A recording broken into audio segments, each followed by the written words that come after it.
Então vamos conversar sobre a tragédia que foi o incêndio no Museu Nacional, porque enquanto o museu estava pegando fogo, você já tinha um monte de político jogando um monte de acusação e um monte de informação errada, inclusive para todo lado, tentando sair ganhando nessa situação.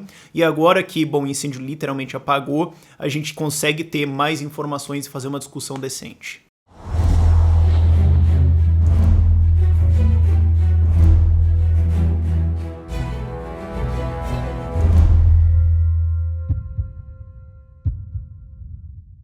E tem duas coisas para serem discutidas aqui. A primeira é óbvio, é o que aconteceu em termos de orçamento para o Museu Nacional ter ficado abandonado por tanto tempo e agora tá saindo fotos, tinha frigobar com gambiarra de fita isolante colocada lá na sala do imperador, uns negócios bizarros assim, andaime segurando o teto, como que chegou nessa situação?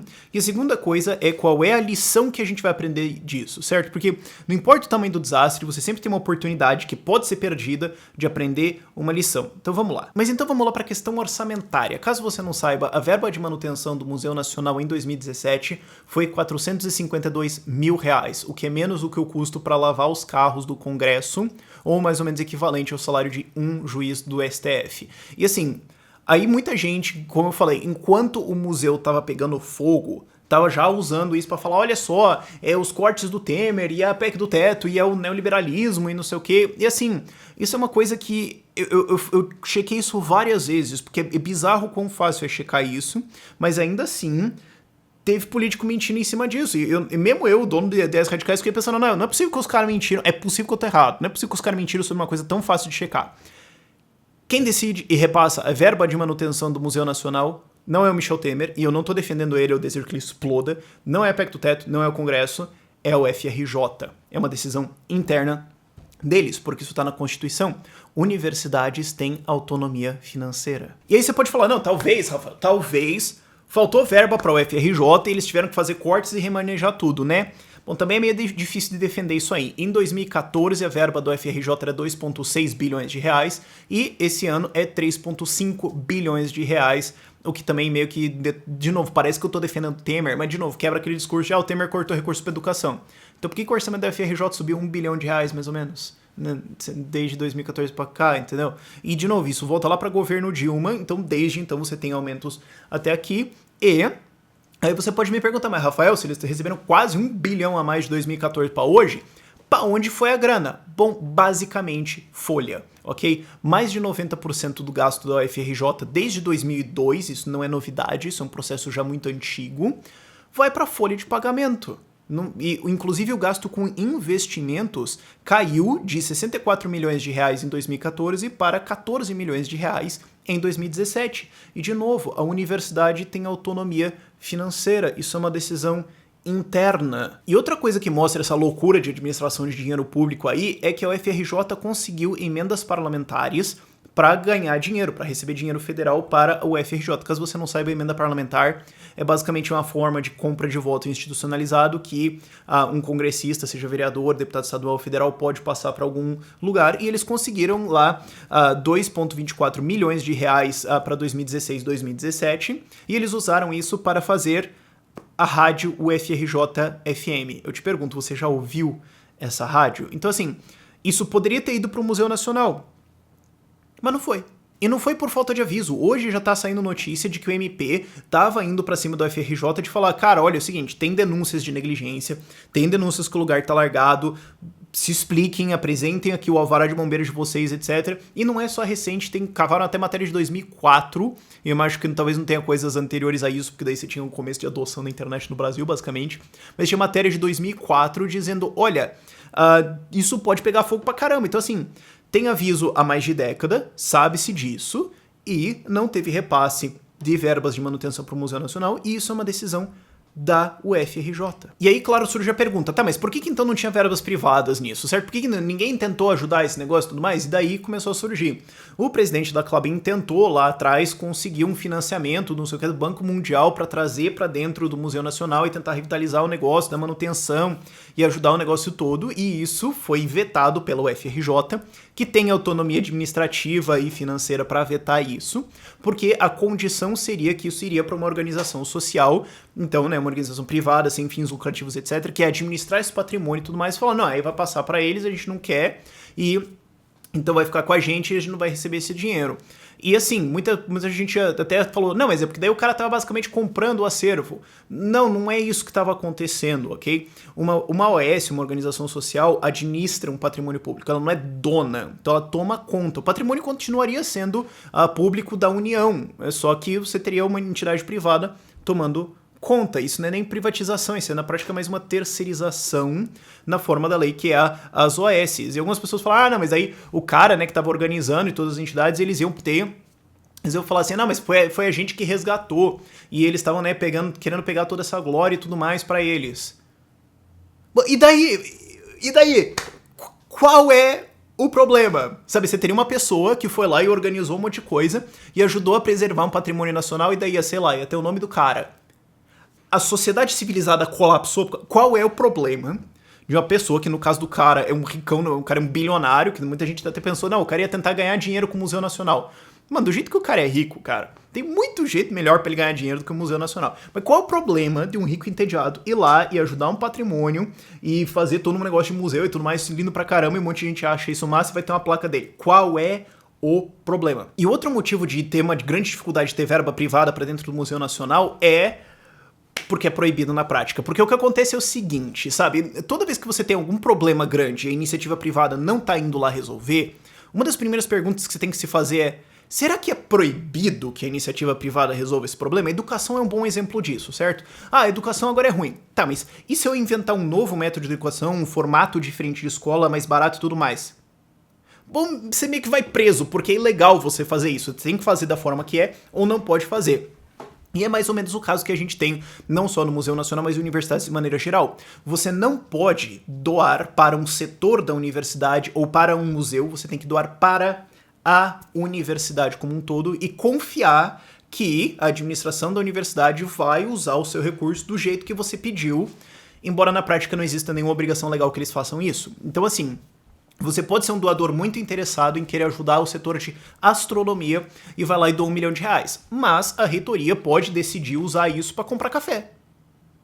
E não tem nada que você possa fazer sobre isso. Então, assim, é uma questão muito de confiança quando você vai fazer esse tipo de doação, esse tipo de apadrinhamento, certo? Você tem que ver, eu gosto do cara, quem tá administrando aqui, é bem feito e tudo mais. Aí você olha e fala, cara, mas você tem uma universidade que gasta mais de 90% com folha desde 2002, então uma puta grana, eu não vou doar dando grana pra esses caras, porque esses caras vão fazer uma lambança com isso. O cara pode me prometer que ele vai levar pro Museu Nacional, mas escuta aqui, né? E esse é o motivo, inclusive, falaram, não, mas a iniciativa privada falhou em ir atrás do problema. Porque, né, teve projetos da Lei Rouanet, de fato, tentaram fazer captação de R$17 milhões da Lei Rouanet para o museu, só que, de novo, o recurso vai para a UFRJ, não para o museu. Então as empresas que fossem participar disso não tinham nenhuma garantia do que realmente ia acontecer com o dinheiro delas. Isso é uma coisa muito fácil de resolver, na verdade. Eu não sei nem se isso é um projeto de lei, talvez isso se resolva por portaria. É simplesmente permitir que dinheiro seja doado diretamente para um museu, para um departamento de uma universidade, para alguma pesquisa em específico, etc. Liberar que recurso privado entre mais facilmente nisso. E daí o que aconteceu? Uma das coisas que eu até comecei a imaginar é que, assim, o que você ia ver é um monte de museu e, sei lá, começando a contratar, sei lá, youtuber famoso que gosta de ciência, que gosta dessas coisas tudo, pra ir lá dar palestra, não sei o que, chamar atenção, fazer esses eventos pra atrair doação, certo? Porque daí o cara ia pensar, pera, eu consigo captar. Então os caras poderiam, de repente, começar a ter uma mentalidade um pouco mais empreendedora. Bom, eu preciso chamar atenção pro meu museu. Será que tem alguém que no YouTube, sei lá, que faz alguma coisa em específico do que eu tô fazendo, que fala do que eu tô fazendo aqui?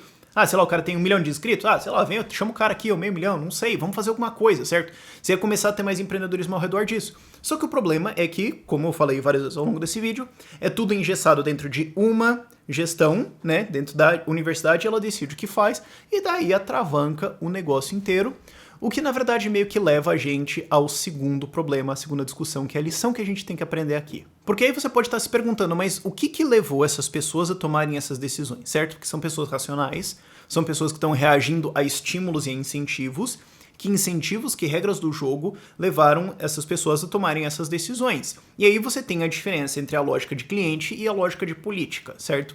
Porque o que você tem rolando aqui nesse negócio da UFRJ é uma lógica de política e o que você teria numa gestão privada é uma lógica de cliente. Muita gente chama isso de lógica de mercado, mas eu tô mudando pra lógica de cliente para você entender um pouco melhor, certo? Porque quando você tem uma lógica de cliente, o que acontece? Bom, você tem que satisfazer o seu Cliente. O empreendedor também está buscando a satisfação dele, e é importante entender que é satisfação e não lucro, ok? Porque se fosse puramente capitalismo, fosse puramente sobre lucro, você nunca teria um capitalista se casando, porque casamento não dá lucro, certo? Ou o cara só casaria com gente rica, ou enfim, só veria esse tipo de coisa, que não é o que acontece sobre satisfação. Você teria que satisfazer o seu cliente, você tem que pensar como é que eu vou alocar os meus recursos, o que eu tenho aqui, como é que eu vou fazer isso para frente. E isso não é necessariamente você mudar o que você tem para agradar o seu cliente. Às vezes você pensa assim, eu tenho isso aqui, digamos, um museu que eu adoro, eu acho a coisa mais massa do mundo, e eu quero que as pessoas achem isso legal também, eu quero captar. Bom, eu vou ter que fazer marketing, eu vou ter que fazer um monte de coisa, vou ter que fazer ações, vou ter que tentar encontrar algum jeito. Você vai pensar numa lógica de cliente.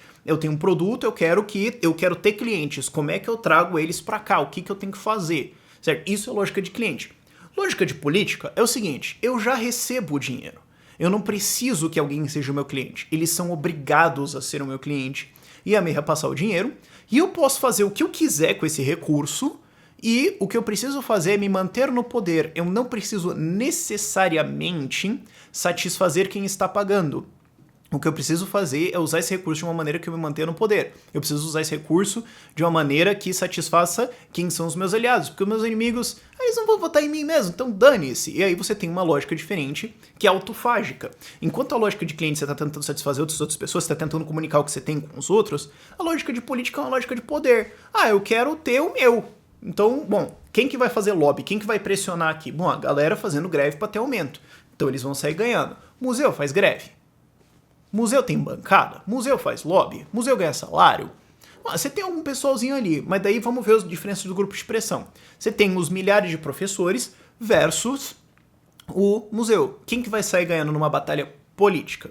Numa batalha de uma lógica de clientes, seria uma coisa... Até porque não é uma batalha, é uma cooperação, né? Não existe batalha no mercado, nem machado na cabeça e tudo mais. Você tem competição, mas não é porrada. Mas, numa lógica política, você tem batalha. Agora, quando você tem grupos de pressão diferentes e você tem reitorias que precisam ser eleitas, o que vai acontecer? Ela se torna autofágica, ela começa a olhar para dentro dela. Ela começa a fazer ações que satisfazem a estrutura de poder que existe. E aí o que você tem é o que é conveniente e o que não é conveniente. O que vale a pena ouvir, o que não vale a pena ouvir, o que tem que cuidar e o que tem que negligenciar. E aí a gente tem o que você vê, não só no Museu Nacional, mas os museus pelo Brasil de maneira muito geral, é o que acontece. Ah, isso aqui dá voto, isso aqui tem bancada, isso aqui vai me trazer poder, isso aqui vai me fortalecer. Não. Então, encosta. O jeito de resolver isso, e já aproveitando que a gente está em temporada eleitoral, vai ter que falar disso de um jeito ou de outro, é permitir que isso possa operar para uma lógica de cliente, que é você acabar com essa mentalidade anticapitalista. Que note, eu não estou dizendo que é uma mentalidade socialista. É verdade que a galera que comanda a UFRJ hoje é socialista, mas não precisa necessariamente ser, basta que seja uma lógica política. É só uma mentalidade anticapitalista. Só porque ela é anticapitalista não quer dizer que ela é socialista, ok? Você pode ter várias outras contradições lógicas no meio ou nenhuma ideologia em específico, só uma salada gigantesca de um monte de coisa que o cara acredita e ele não gosta de capitalismo. Ok, só pra esclarecer isso. O que você precisa é tirar essa mentalidade anticapitalista e pensar, olha, é um empreendimento quanto qualquer outro. Você tem cultura, você quer preservar isso e você quer dinheiro para pesquisa e você quer fazer mais coisas com isso. Massa, eu acho isso legal pra caramba, e quanto mais rica a sociedade, na verdade, mais as pessoas vão poder se preocupar com isso, certo? Porque quanto mais pobres as pessoas são, mais elas vão ter que se preocupar com o dia a dia delas, comida, abrigo, esse tipo de coisa, certo? Então a sociedade rica vai ter mais tempo pra isso, daí você vai pensar, poxa, como é que eu vou tentar levar isso pra cá? Eu quero empreender aqui, eu quero dinheiro de pesquisa, como é que eu falo com essas pessoas, eu vou ter que contratar divulgadores, eu vou ter que fazer marketing, etc. Legal. Quanto mais a gente tiver essa mentalidade, quanto menos a gente criminalizar você pensar nas coisas como uma empresa, como produto e que tem que dar lucro, ou que não necessariamente tem que dar lucro, mas tem que pagar suas contas e por isso tem que faturar, quanto mais a gente liberar isso, quanto mais a gente tiver essa mentalidade, mais tudo vai se beneficiar, inclusive cultura. Enquanto a gente tiver essa lógica de política, que tudo não é poder, tem que ter o orçamento, tem que vir aqui, tem que ter os amigos, tem que ver o que é conveniente, o que não é, como é que a gente ataca, como é que se usa para eleição, aí você vai ter o que aconteceu. O museu acaba sendo meio que a grande tragédia que exemplifica o resto do Brasil.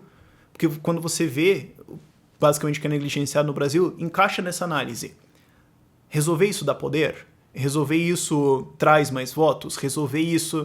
Ou será que usar esse dinheiro para resolver, seja lá qual for o problema, educação, saúde, segurança, esgotos, museus, será que usar esse dinheiro para outra coisa não consolida poder melhor? Porque daí o que vai acontecer é, quem usar isso do jeito para consolidar poder vai tender a ganhar do que quem faz o que deveria fazer, e no longo prazo que você tenha um monte de gente no jogo político. A gente tem que sair da lógica política para uma lógica de cliente. Felizmente nós já estamos nesse processo, mas ainda tem muito aí. Eu espero que isso seja uma lição e vamos ver o que vem daqui para frente. Mas por esse vídeo é isso.